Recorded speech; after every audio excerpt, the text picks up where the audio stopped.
Hi, my name is Sylvie. I help women feel great and lose weight through fasting and full nutrition. In today's video, we are going to talk about OMAD for weight loss. I created another video called 7 reasons why you're not losing weight on OMAD, and it became very apparent that many of you want to learn more about OMAD and weight loss.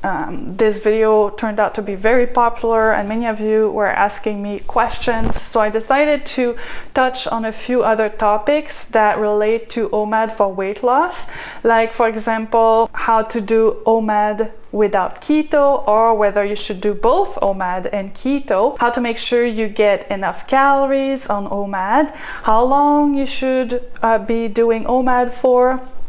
So we'll be touching on these various topics in today's video. So first thing is I want to talk about doing intermittent fasting, OMAD for example, without doing keto and how that works. I have a whole video on that topic, so I'm not gonna go into the details, but one thing you need to understand is that really the ketogenic diet is a way to simulate the effect of fasting without needing to avoid food. Because when you eat keto, really you're just eating so little glucose that your body runs out of glucose and then starts producing ketones using your fat stores to create more fuel for your body.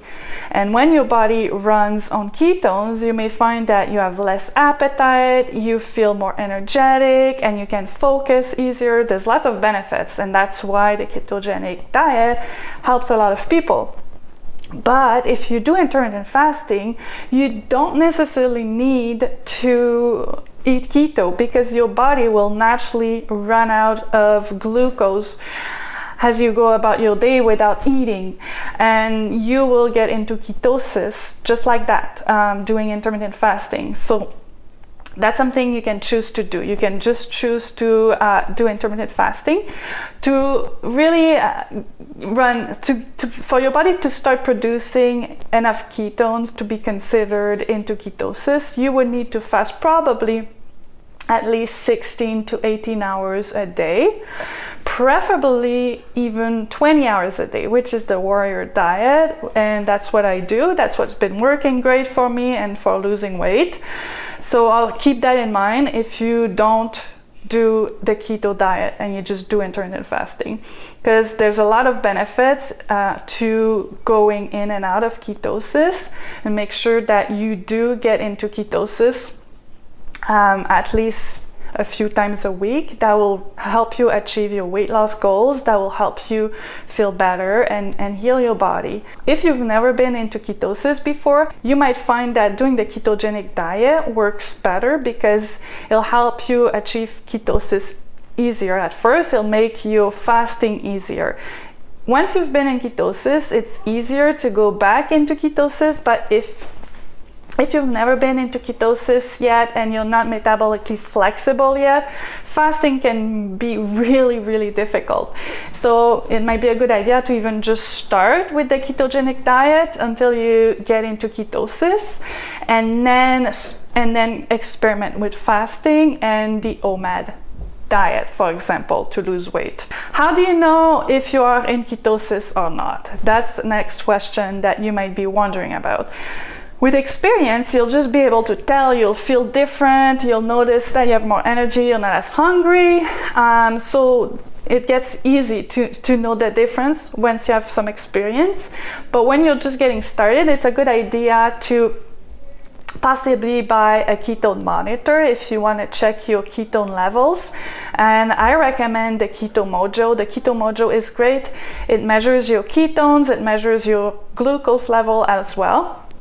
And I enjoy measuring my glucose level sometimes because I want to know how certain beverages, for example, affect my blood sugar.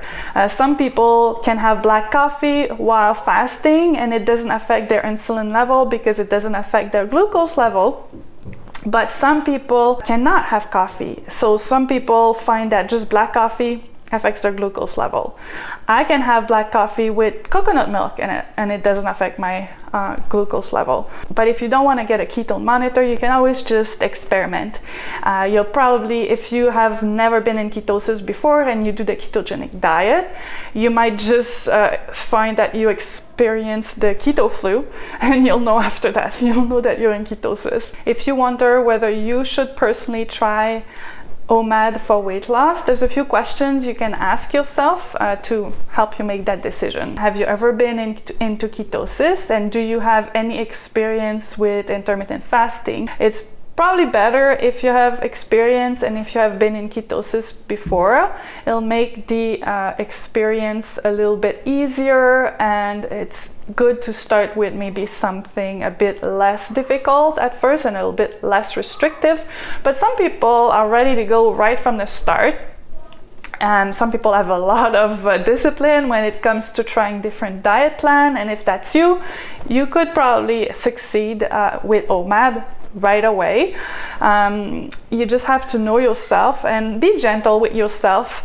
If you've never done any type of fasting before, maybe just start with 18-hour fast and then move up to 20 hours. And then you'll find that gradually it'll get easier and you'll be able to move on to OMAD. I've been doing the warrior diet for a few months, as I mentioned already, and some days just naturally I fast for maybe 22 hours because I don't feel that hungry when it's time to start eating, and then I'm full after eating for 2 hours and I don't eat more later.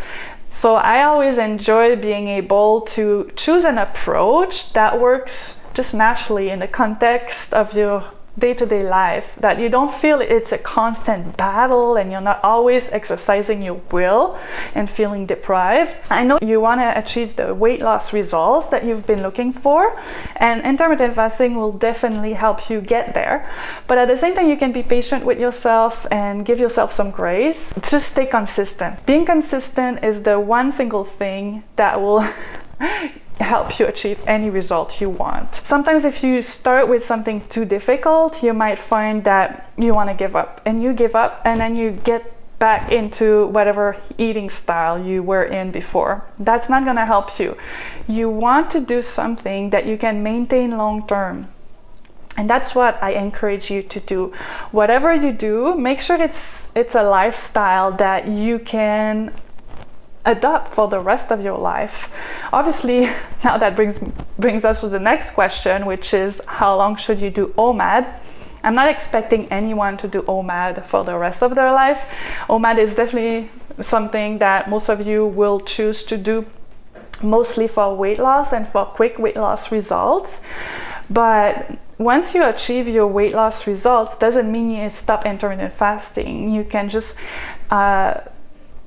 lengthen your eating window, but keep doing intermittent fasting. There are so many benefits that are documented and that relate to intermittent fasting and fasting in general. And why not keep doing it? Why not keep fasting on a day-to-day basis?